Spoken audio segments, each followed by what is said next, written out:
Thank you very much, Tulu. And maybe just to add to what Tulu was saying, and I'd like to just take this opportunity also to welcome all our guests in this webinar tonight. It's very exciting to have people join us, talk about coding and robotics and artificial intelligence and so on. And just maybe reference to the Winter Coding and Robotics program. Yes, of course, whilst you are welcome to join, it is particularly designed to cater for learners who will be on holiday during that time. And it's about giving them experience of coding and robotics. And so, of course, I'm sure there must be people here who have children at schools or who have relationships with learners who are in schools who may not be exposed to coding and robotics. So we'd like to invite you to join. It will be during school holidays, as Tulu indicated, between the 11th and the 18th of July at our Flayoff campus. And you'll get more details, as Tulu indicated, on the chat. But let me just start off by saying, I really want to applaud and congratulate the Department of Basic Education for now starting the process of rollout of coding and robotics in schools. We obviously understand that this is still a pilot phase, and a number of schools that are being selected, to experience and teach coding and robotics, with a plan that by 2024, 2025, all schools will have an opportunity, obviously provided, there are a lot of implications in terms of budgets and state of readiness and so on, but all schools will be able to offer coding and robotics from 2024, 2025, which is really a great outcome because we all know the world is changing really rapidly. Technology is upon us, and the world is not waiting for South Africa to train its people around some of the new technologies. Artificial intelligence is already affecting all of our lives. These days, especially, in the times of COVID, even post-COVID, we all now, experience what artificial intelligence can do. For instance, when you order in some of these food delivery platforms, often you get suggestions of other menus or other restaurants that, they direct you to. And often it is based on your previous experience. So companies are starting to leverage artificial intelligence to show us things. If you watch movies of a particular genre on Netflix or Amazon or whatever platform you normally use to watch movies, again, you get these suggestions of the kind of movies that you can watch. And all of that are engines that are sitting at the back, driven by artificial intelligence to suggest things to you, to sell things to you, and so on. So those people, and those young people particularly, who will have these skills of coding, of robotics, of understanding artificial intelligence, are the ones who are going to essentially, have opportunities for jobs, opportunities for entrepreneurship, and so on. So it's really, really important that we are preparing our young people, not for the skills and competencies that we, more elderly people, may have been experienced, because the lived experience of a lot of our young people is really, really different, and is going to be even more different going forward. We know there are a number of jobs that, we don't even know, they don't even exist today, but technology will open new avenues and new opportunities for people to really realize their full potential. And a lot of these opportunities actually are global today. So young people already have to think about not just their immediate vicinity or community or township or village. They have to think about, you could sit in a village and do work, and it's already happening. We have a lot of young people in countries like India who are sitting in a village, and they are doing work in Silicon Valley, sitting in a village in India somewhere. And we need to really move in that direction as a country. So without further ado, I'm going to introduce Xoli Mahlangu. Xoli Mahlangu is a master teacher at Future Nation Schools for not just coding and robotics, for computing, which is a much broader subject, because we do believe that our young people need to experience, areas such as blockchain and what those are, big data and what those mean and what they are and how they work. And not only be able to use devices, but actually to program and make devices work. So this is really, really important. So it's my privilege and pleasure to introduce Xoli Mahlangu. She has a master's in technology, well, in computing, in computer science from Wits University.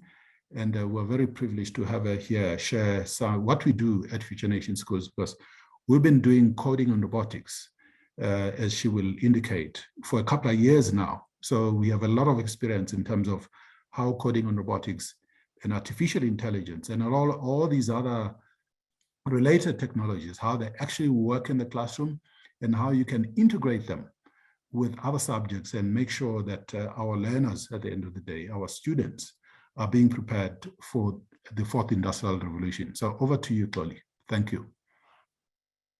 Hi, everyone. Thank you very much for the welcome.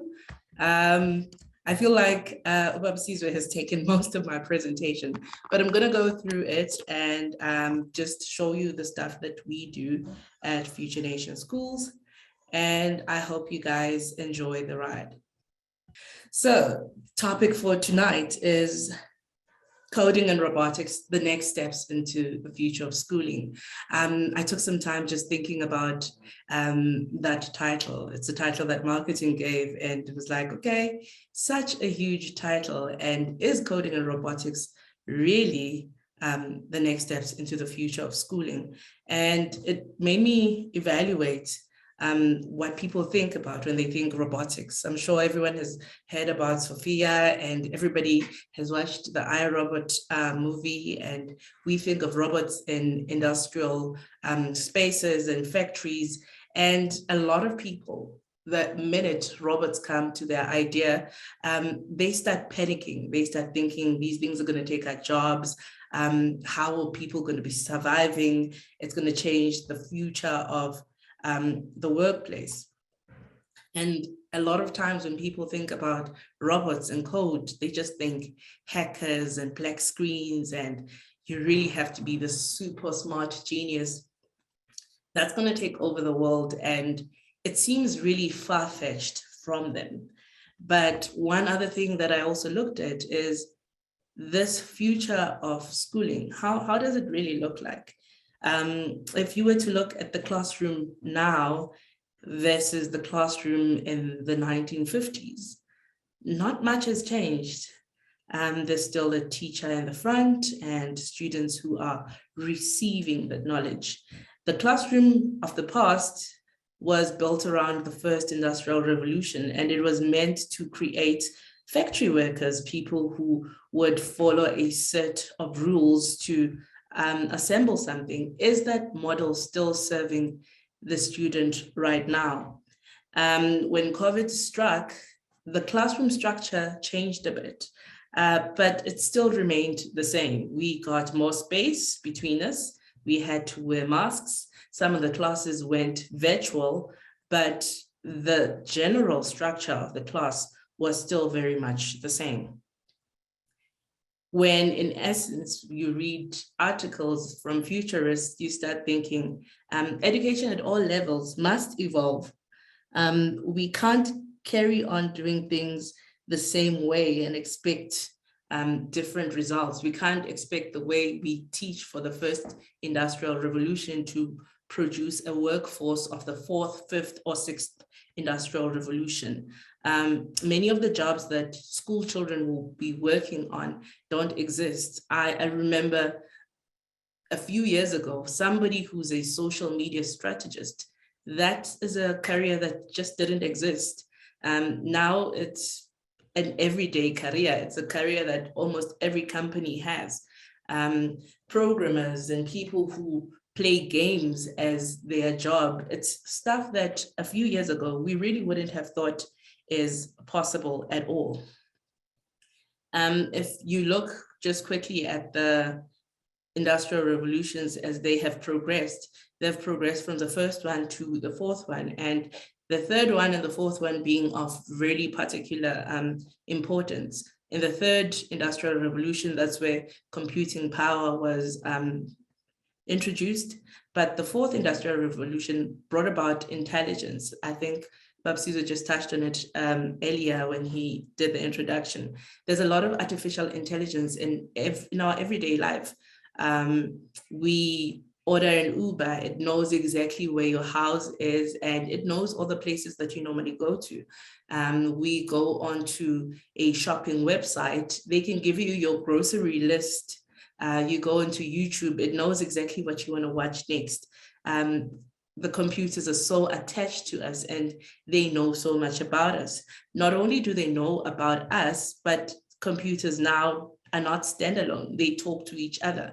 I remember one of the craziest or funniest examples that somebody gave when they were explaining the Internet of Things, that sometime very soon in the future, your scale and your fridge are going to conspire when they start realizing you've gained weight, and they'll put you on a diet automatically.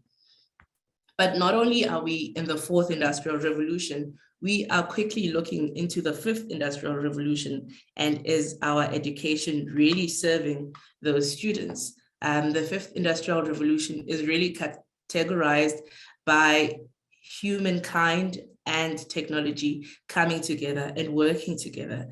It's categorized by cognitive systems. So not only systems that suggest things, but systems that work out the best way to do it.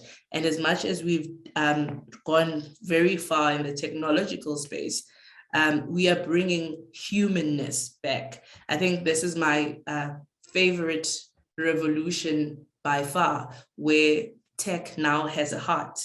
Because we've done so many things with tech, but right now there's questions around diversity, there's questions around ethics. We've given students so much power as they learn to code, but did we also teach them the implications of their code? Did we look at the ethics? Did we look around the law of those particular decisions?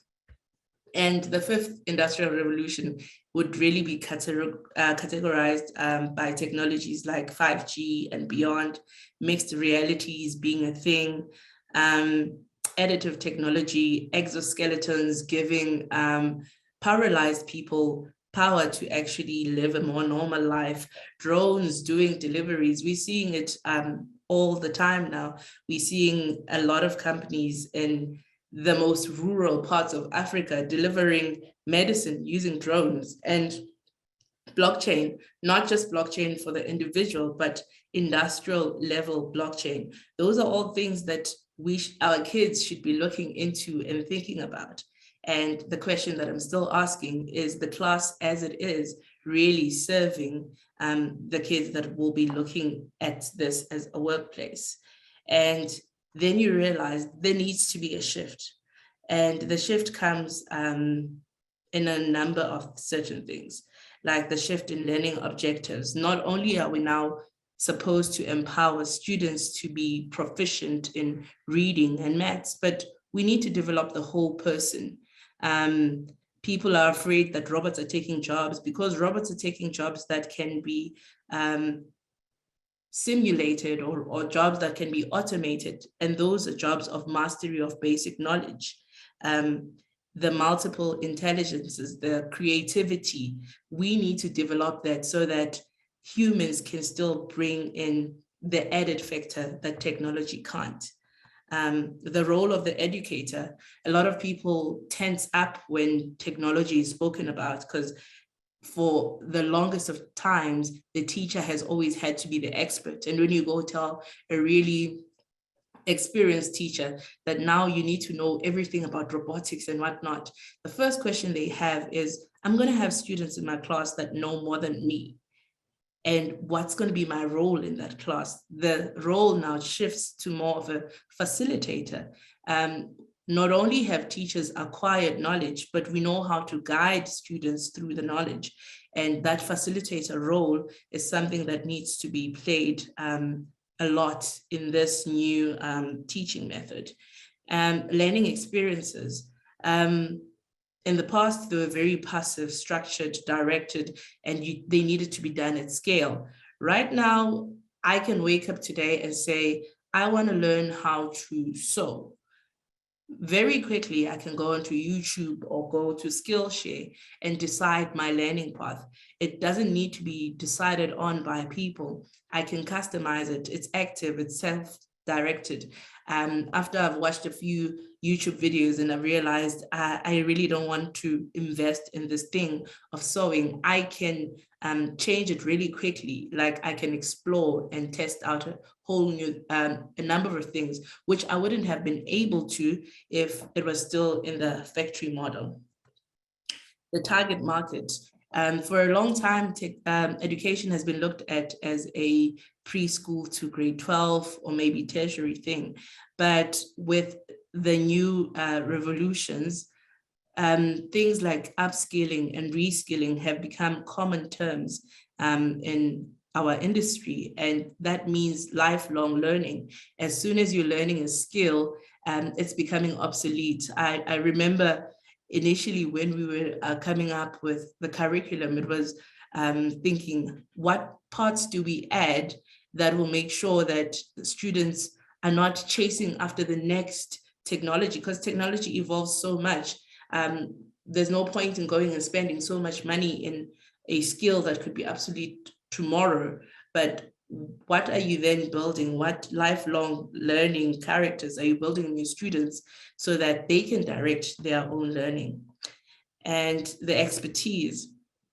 In the traditional classroom, the teacher knows best, but as things are evolving, as knowledge is out there, teachers are not really just content sharers or content creators. We live in an economy or a country where everybody can be a content creator. We've got a huge portion of the students that are on TikTok that are verified content creators. So anyone can learn and anyone can teach depending on what skills you'd be looking at learning. And access. For a long time, we thought education happens in the classroom, but right now education happens anywhere, anytime, and from any device. And with all these things and the move to the fifth industrial revolution, there's new skills that we need to look at. Skills like global citizenship, being aware of the wider world and how to sustain it. We can develop technology so far, but if our technology doesn't have a heart, our technology doesn't look at the ethical part of it, then what world are we going to be living in? Innovation and creativity. That's the only thing that robots can't mimic. Robots can mimic accounting, robots can mimic law. I've had discussions with my grade 10 and grade 11 classes, and I think with one of the first assignments we give them, their future-proof assignment, a lot of them are really disappointed when they realize that there's so many automated systems for the careers that they thought they were going to pursue later on. But innovation and creativity, even in those fields, will make them future-proof their career. Interpersonal skills. For a very long time, we've looked at the smart kid and thought they were the best, but are they the best at sharing? Are they emotionally intelligent?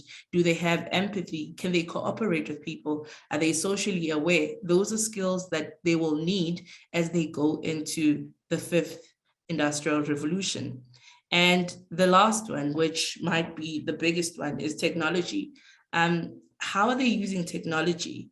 For a long time, Africa has been behind in the technology race. We've been running to be users of technology. And one of the things that I really, really want for Africa is for us to be creators of tech, for us to be creators of solutions that are African based, but are globally relevant.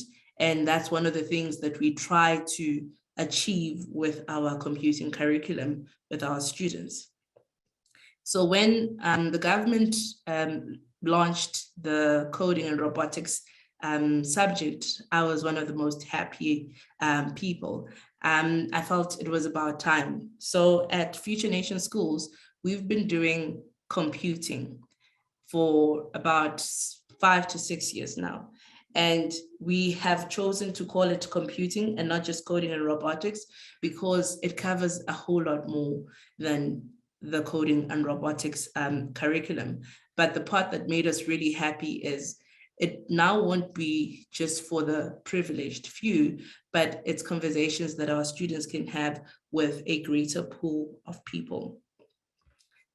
The intention or the purpose of the coding and robotics curriculum is to provide learners with the foundations of future work and careers in computational based problem solving. So we're giving them the 21st century skills that we spoke about right now. We're giving them the digital literacy skills because they are living in a world where digital is the currency. We're giving them computational thinking skills where we make them aware that the computers are not the ones that are thinking, but it's people that are coming up with solutions and expressing those solutions in a way that computers can understand them. Engineering design thinking, not only are they creating virtual solutions, but how does then that translate to an actual product? And we are creating lifelong learners. I think if there's anything to take away from this talk is the future of learning is lifelong learning. There's never a point where you're saying, I'm done learning. There's never a point where you're saying, I'm the master of it all. When you look at the draft curriculum by the government, it has 5 pillars, which are pattern recognition, algorithms and coding, robotic skills, the internet and communication skills and applications, where computational thinking and engineering design are the pillars that it stands on. It brings about various interrelated areas of IT and engineering. And not only is it just limited to IT and engineering, there's so many integrations that could come from other subject spaces. We've had talks with colleagues in the technology department where we saw so many points of integration. There's so many points of integration with languages. There's so many points of integration with all the STEM subjects. And we'll speak about them as the talk continues. So how the national curriculum and our curriculum differ. This is just a screenshot of what our curriculum covers. Computing, computational thinking and programming is a huge part of it, but we also look at things like data science. We look at things like mobile technology and speak about it at large. We look at things like computing and the society, because it's very important that as we give students the superpowers of code, we also teach them how to use them responsibly. And with all of these, there's so many misconceptions that students and teachers who are being introduced to coding and robotics have initially. There's things like only experts can build or code robots. There's too young to be learning robotics. Robotics only being for people who want to be programmers in the future.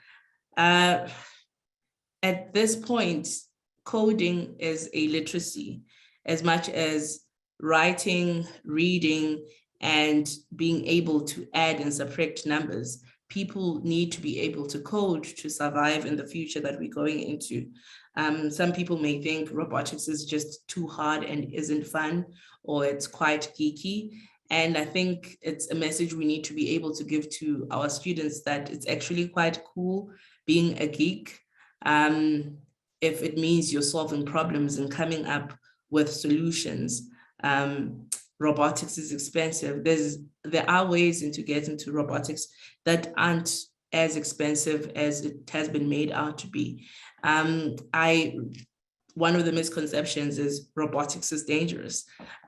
People just think you're gonna connect all these things and it's just gonna explode on you.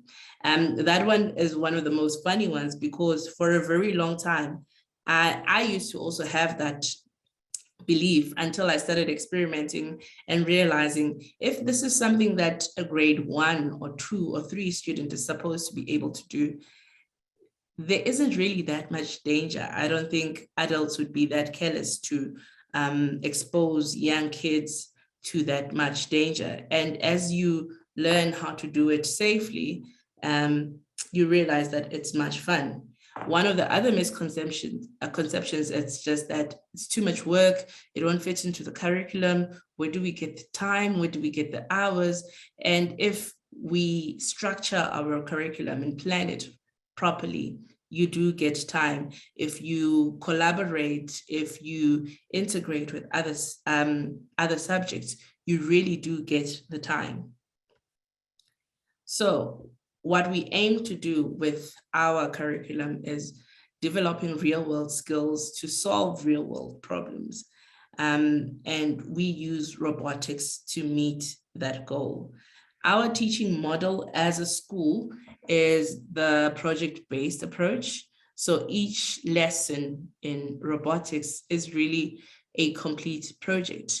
That lesson might span over 3 or 4 class periods, but it's a complete project. They can tell you where they started with the plan, they can tell you how they collaborated, they can tell you the lessons that they've learned, and they are learning as they are working through the program. We normally have 4 people in a team, and there's an observer, an engineer, a designer, and a programmer, and students get to rotate in the different roles. How we normally do it in the classroom, we introduce the topic, we build the models, there's some basic programming, we show the design and construction links, and we challenge students. So a challenge might be, we've just built a golf club. We are going to put a few targets there, and we're going to tell students to use their robot to hit a hole in one. In that lesson, not only are they learning how servos operate and the angle of the servo, but they're also learning distances and calculating distances. So one robotics lesson can also cover mathematics concepts. We do structures that are covered in technology. We do physics concepts that are covered even later on in later grades. And after that, there's an information sharing session where we consolidate the learning. So yes, it was fun, you got to play with the robot, but what were we trying to learn, and did that message come across? We are very strict in how we grade our robotics projects, and not just robotics projects, computing as a whole. So in a lot of private schools, people have been having some flavor of coding and robotics, but it has been as an extramural, as a choice, as something that kids that are interested in will participate. But one thing that we were very intentional with as a school was making computing compulsory. And our computing is compulsory all the way from grade R to grade 11. And we are strict on our assessments. The results from our assessments form part of the report. So students get to realize that everything is important. And if I'm not getting the 60 in computing, I might be failing the term. And I think that's one strategy that we've employed that makes our students very much aware that computing is being taken seriously. And how does this look in the foundation phase, for instance? In the foundation phase, the students are learning basic text editing. You've got grade 1s pointing to the letter A. So as they're learning the letter sounds, they're also learning how to type those on a keyboard. They are doing pattern recognition and problem solving. They are learning code in platforms that are very friendly to them, and they're learning how to be safe on the internet. We've just introduced them onto the internet, so they'll learn stuff about basic networks and what's a password and what's a strong password and why do I need a password. We would use very colorful platforms for them to learn characters that they're used to. And we do integrated robotics, where they're not only just learning the robotics, but you can use it for maths, you can use it for learning about planets, you can use it for learning about shapes, and that way they're controlling their robots to navigate to a space. So in one lesson, you have covered two things. I'll quickly play a video that's a demo from two of our foundation phase students. Almufuno, please tell us about yourself and the robot that you have made. Hi everyone, my name is Luhana. Today I'll be telling you about my robot. My robot is a dinosaur which I've used with idea 1, 2, 3, and 4 for the movement of the legs, and it connects to the brain, and we have made the head with some parts, and the wires we used it for connection, and we have an on and off switch. Okay, nice one. Okay, so tell me what most do you enjoy about robotics? I like that we can play with the robot after everything is completed, and I can build it with friends or family. Nice. Okay, what skills have you learned in robotics? I have learned that we can connect the Bluetooth to the main control part, and that we can play with the robot after. Okay, so Hi Christian, please tell us about yourself and the robot that you have made. Good morning, visitors. My name is Kushi. So today I'll be showing you this robot scorpion. We used the 3 servos. So for servo number 3, we used it for the tail to move it forwards and backwards, and we used IDO 1 for the left stinger, and we have IDO 2 for the right stinger. And then we have these little legs that I used to make the robot look like it's standing, but it's actually not standing. This part here is touching the floor, and there's another part at the back that's touching the floor. Okay, thank you. So, what do you enjoy? Okay, so I'll just pause that there. Our foundation phase students absolutely love robotics. They learn so much, and you should actually see how they light up when it's time for robotics.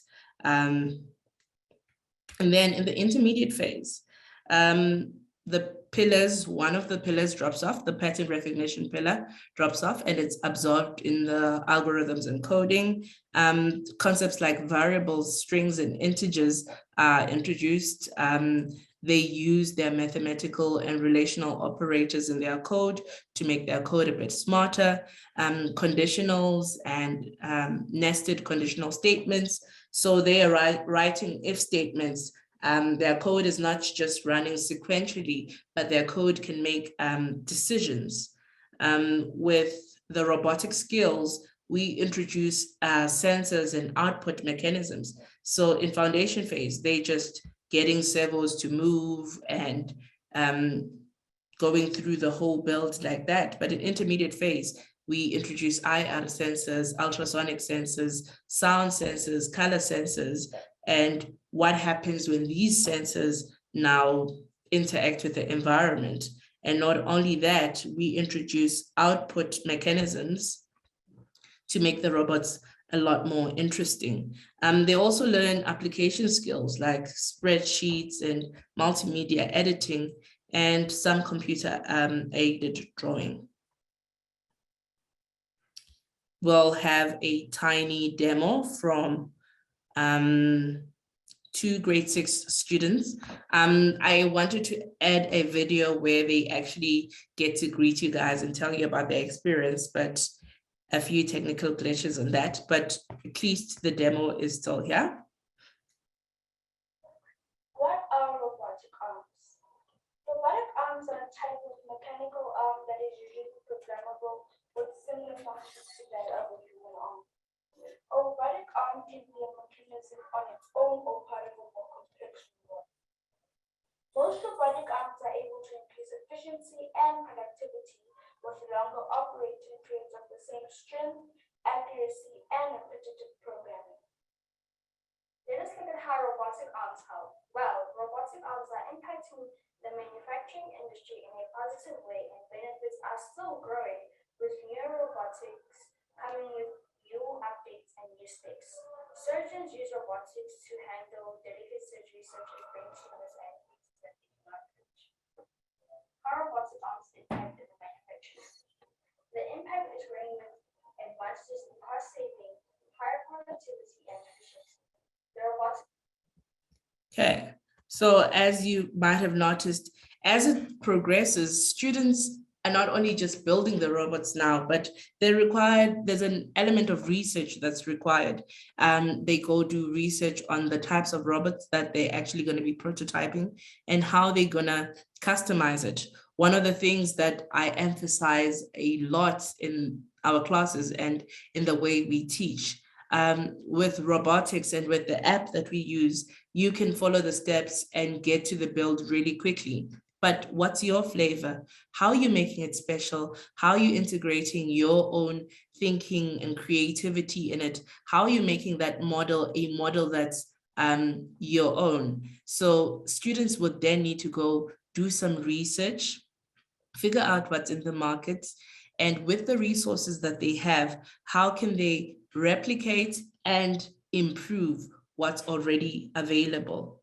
In the senior phase, that's where we start introducing line-based coding. So from grade R to grade 6, we are using block-based coding, and they can see the blocks, they're colorful and they're appropriate for their age. But around grade 7, we think they can read lines properly. They're not going to have syntax errors that are going to derail them from wanting to code. And we start introducing languages like Python or HTML and JavaScript, and they can do stuff around that. Their robotic skills now takes up 30%. So they are now expected to do more in their robotics. The 30%, according to the GDE requirements, works out to 24 hours of robotics in the year. Learners are introduced to line-based coding platforms. They learn more about internet safety and how the networks work. And they work on a number of really cool projects. One of the projects that will always stand out is a project we did with the grade 8s, and they get to build a website. But in a traditional space, you would learn HTML and JavaScript and CSS just for the sake of learning them. But because we are truly PBL in the things that we do, when that project gets introduced, they're told you are tasked with creating a website for a local business or an NGO. So from the get-go, they get to have a real client. They need to go speak to the clients to get the client requirements. They need to go speak to the clients to get imagery that speaks to the client's brand. And then they need to represent that. So not only are they learning the HTML skills, but they're also learning how to interact with people and how to understand the whole process from requirements to development to testing and actually deploying your product at the end. We will have a quick video from one of our grade 9 students just talking about their experience. My name is Samugela Sego. I am a grade 9 student at Future Nation Schools. Robotics is very interesting. At my old school, I didn't learn about these type of things, so this is very new to me. Coding is really fun because you get to create your own functions in a robot, which I think is very cool. The robots that I've worked with is the miniature humanoid, intelligent vehicles, robotic unicorn, the magic hand, and smart home systems.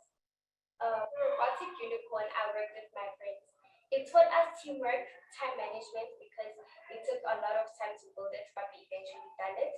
We had a lot of fun creating the unicorn. It also created a bond between us, which is stronger now. So now we have realized that we can actually build anything we put out.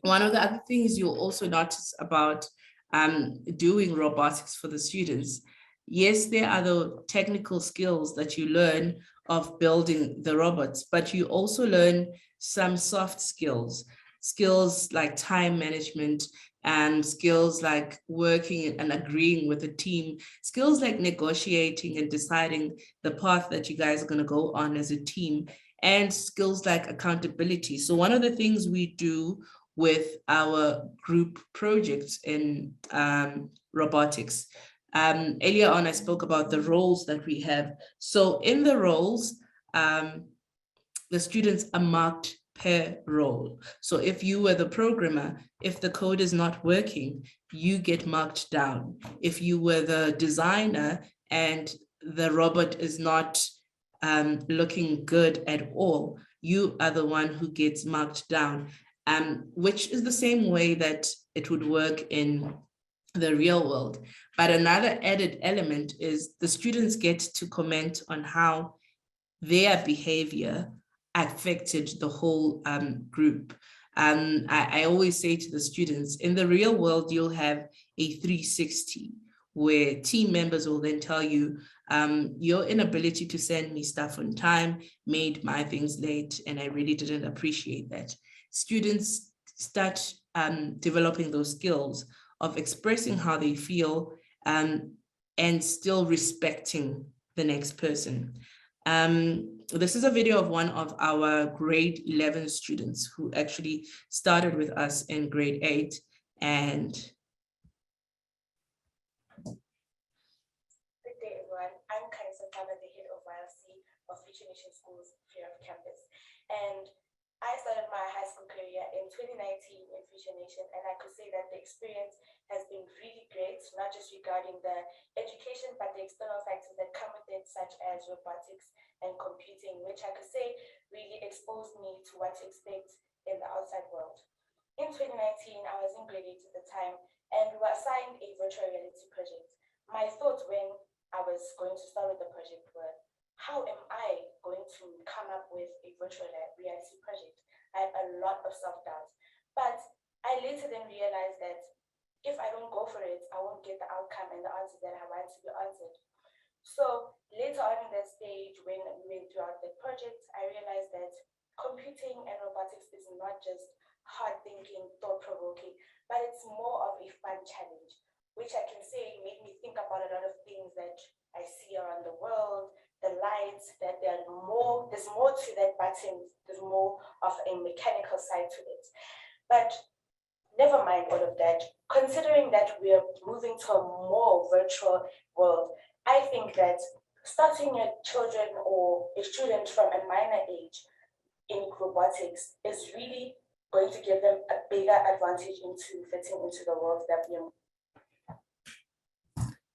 so one of the things that Kayesa also wanted to highlight in that video is when you give your students exposure to technology, you are actually giving them a gift that no one can take away from them.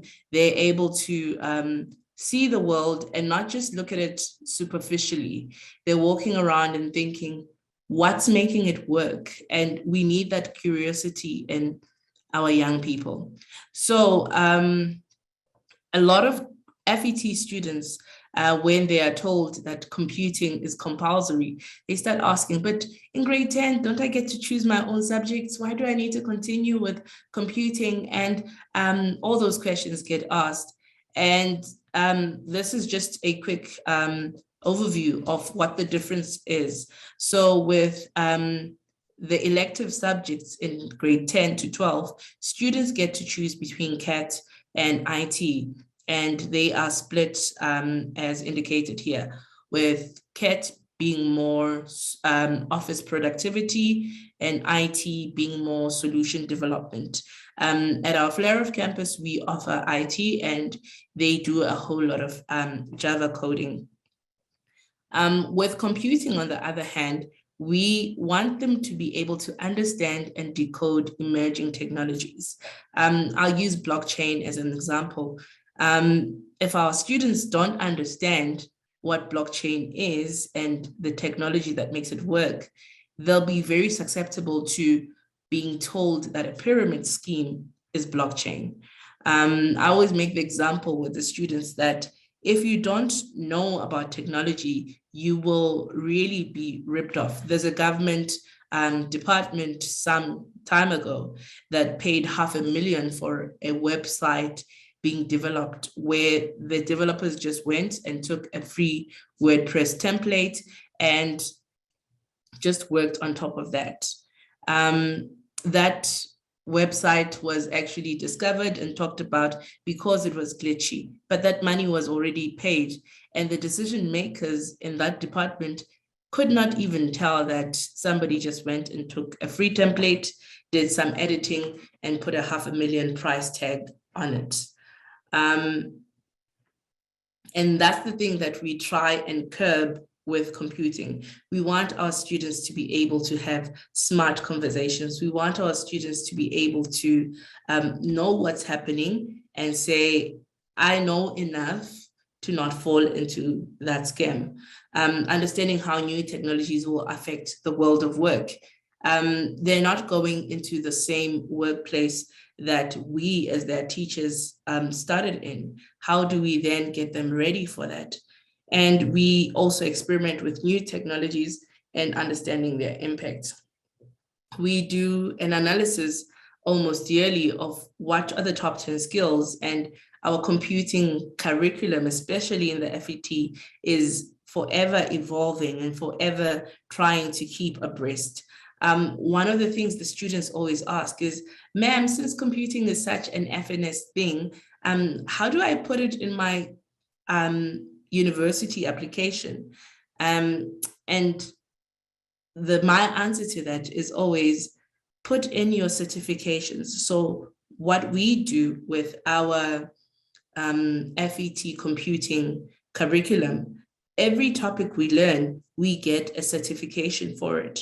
So if they're learning blockchain, they're going to have an IBM certification for it. If they're learning the Internet of Things, they're going to have a Cisco certification for it. And if I was somebody who was dealing with admissions at a university and I'm looking at two applicants that are very similar, but there is then this one that's got all these certifications, I am going to go for the one with the certifications. I was also very impressed quite recently. I got a LinkedIn invite from one of the students. And when I accepted the invite, I realized they had listed all their certification. This is a student who's currently in metric right now, and they've got more than 8 certifications to their name.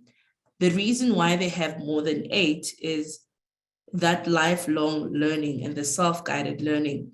So we offer the ones that we offer in the classroom, but that student just felt, I've seen these platforms, I know these courses are out there, how can I go get more? How can I look at the ones that I'm interested in? How can I choose my learning path? And that's one thing we want our students to be able to do with our curriculum in the FET. So we are really looking forward to the winter program that's coming up. It's going to be quite jam-packed. We are planning on doing 6 hours of robotics a day, and that is for a whole 5 days. That works out to even more robotics than is prescribed for a year in any of the grades in the DBE curriculum. And because we'll be having them just doing robotics, we'll have so much time to work on things. And so these are just a few of the models that the grade 4 to 6 group will be working on. And this is just a fraction of it. This is how we are planning on doing it. Looking at several operations in the first day, looking at input and output in the second day. And you can see we've got multiple modules listed. We want it to be a choose your own adventure space as much as possible. So when others are busy working on a smart garage, others could be working on a robotic arm, because the learning objectives are quite similar. You'd be working on different models, but the learning objectives are quite similar. And we feel that's going to give us such a huge range. And with that said, I'd really like to extend an invitation to everyone who's on the call to come to the awards ceremony of the winter program, because there you will get to see so many robotics projects being exhibited, because everything that we're going to work on in the week will be presented before the awards handed out. So these are examples of models that the grade 7 to 9 will be working on. And we won't just be working on the technical stuff all the time. We'll also be running a sports league during the breaks just to relax. And we are really excited by what we will be able to experience there. I think I've come to the end of my presentation, and I'll be taking questions if there are any. Let me just take this opportunity to thank you, Claudie. You know, I listen to the presentations and I'm in the classrooms and so on, but it's quite amazing when you hear it in this kind of format. So thank you very much and well done. There are a couple of comments in the chat. So Tulu, I'll hand over to you to coordinate the Q&A. Oh, it'll be my pleasure. So there's 2 questions. So I was just asking about the recording, just if anybody would like access to the recording. So we responded to say that the recording will be posted on our website and our YouTube channel. And so the link will be sent to everyone who's signed up for the webinar. I think Claudie might have hinted at the answer, but I'll just ask the question out loud just for everyone. Hi, will the children actually build something that works during the long week program? And second to that question, will Lyndhurst kids pay for transport? I think that's to you, Sis Claudie. Okay, so they will build a minimum of 3 models a day. We have chosen models that can be built in a short space of time, and we want them to complete those models. With the children having to pay for transport from Lyndhurst, the program is really geared at external students. The students in our school will actually be doing will be writing their exams at that time. So students will be bused from Lyndhurst, but it's really geared to the greater public. Cool, thank you for that, Claudie. And then just a comment as well as a question just by Mr. Makafula. A lot of schools have gone online, and this is in response to the new novel. Is this an authentic indication that schools are making strides to creating proximity towards the 5th industrial revolution change? And to contextualize, he says he asked this because interpersonal skills were cited as future-proofing our students, but one wonders how this plays out in the online school arena. So any thoughts around that, Babsizwe? Yeah, I think, yeah, I mean, as Claudie indicated in her presentation, you know, showing the comparison between how schools look like more than 60 years ago to how they've changed in the last 2 years. Absolutely. You know, if you look at the modalities of learning and teaching these days, they're becoming a lot more blended. In other words, yes, there's still physical contact, but, you know, there's a lot of use of technology. Obviously, I mean, we're talking about schools that are a bit more privileged here, because when you look at, you know, what's going on, I know our government is really doing a lot of work in making sure that the gaps are closed between particularly Quintile 1 schools that are in the villages and some of the townships and so on, compared to the Quintile 5 schools or the former Model C schools. But the reality of the situation is that where there are resources, connectivity is a big thing. Obviously, devices and things like components and kits are obviously quite important, but the way learning and teaching worldwide is actually changing. Demonstrate that the world is addressing not only the issue of proximity, but also the preparation of the skills and competencies of young people for the world in which we live today and the world we're going to live in future. But what's important, I think, as Dolly has indicated, it's not just looking at coding and robotics as a subject in a sort of pillar on its own, but it's looking at how we integrate knowledge and how we develop competencies and skills across the learning spectrum. Because young people need to have problem-solving skills, as she was saying. They need to be able to work with others. They need to be able to solve problems. They need to be able to create new things and new solutions. And that's really important. And often you still find a lot of traditional learning and teaching out there. So yes, whilst things have changed and the COVID-19 era has certainly pushed the envelope forward, there's still a huge amount of work that needs to be done to make sure that learning and teaching and schooling is truly adapting to how the world in which we live and the future world is going to look like. No, thank you for that, Babsiza. Just a question from Lebohang Gutu. Is a program only for learners at our school? So Lebohang, it is not. So as clearly indicated, learners at Future Nations School will likely be engaged in exam activities during that time. So it definitely is for external learners. So please do come. I've just dropped the link again. If you're interested in signing up for the program, please do click the link. And then you can definitely come and join us from the 11th to the 16th of July. We'll just give around. Can I just add to what Tulu just said, to say, if you look at it, the way, the school holidays for those schools that are on a 4-term system are obviously starting, towards the end of this month, the end of June, and they go on until the 18th of July or thereabout.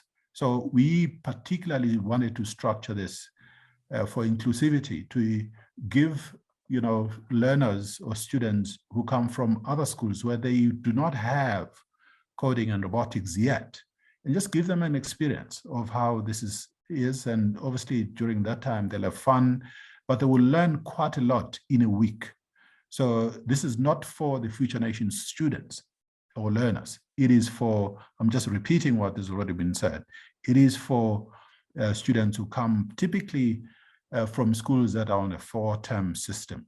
We are on a 3-term system, which is why our students or learners will be writing exams at that time. But we've made it possible to create spaces to accommodate those students, because we believe it is important to expose them. Because we know the government, sort of coding and robotics rollout, which is still in a pilot phase, is going to take a while. So we're going to have a series of these programs just to, sort of tease out, but also to educate and, students and learners have fun at the same time whilst they're learning. Thank you very much, Babsiza. So I'll give maybe just, I see a hand. If you do have a hand, can you please just send a message into the inbox so that we can address your question? I'll give just about 2 or so minutes. I see a hand from Spamandla.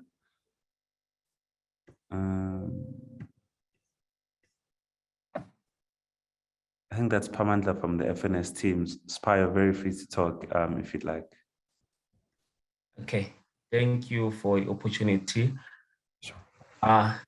Just to concur on what Toli has been presenting, I think it's very important for us as FNS teachers who teach robotics, coding, computing, as it's known, to share experiences that we have in the classroom.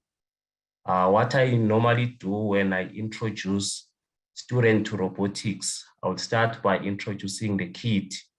For an example, in high school, I'm using the Explore kit. So I'll introduce the kit, then I will talk about the so-called important or core components that are inside the kit. I'll talk about the servos and the sensors. We've got different sensors, maybe just to make an example with one.